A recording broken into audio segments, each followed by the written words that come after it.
Айдънчето и Бобо майка. Моя майка. 2,15 бебе. Това е Една история за любовта, доказателство, че тя не познава граница.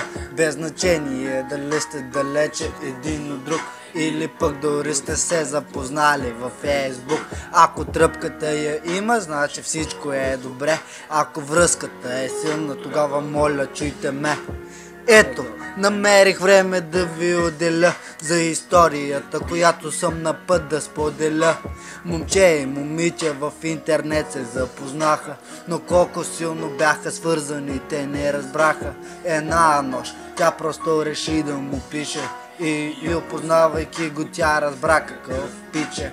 Беше смил и свестен, даже леко закачлив, и внимаваше с думите, не беше горделив. Той видя, че тя е сладка, супер готина, добра.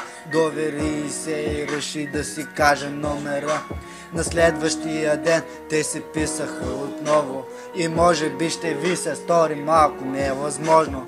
Те се харесаха, но имаше един проблем. Живееха далеч един от друг в различни градове. Искаше да извъне, много беше страх да не би да не му вдигне, аз така и не разбрах.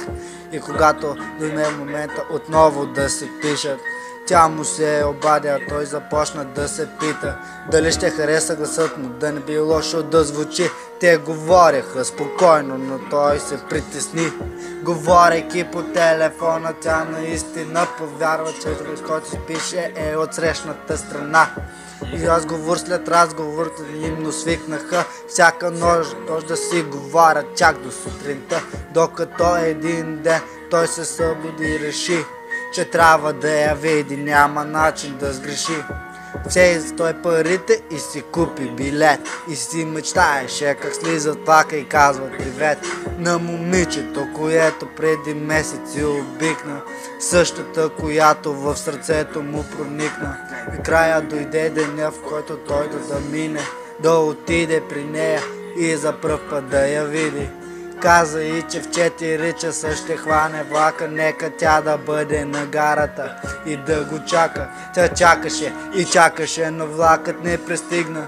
Реши да му обади, но той в то не вдигна. И в този момент по радиото съобщиха вест, че влакът се преобърна при инцидент злочест.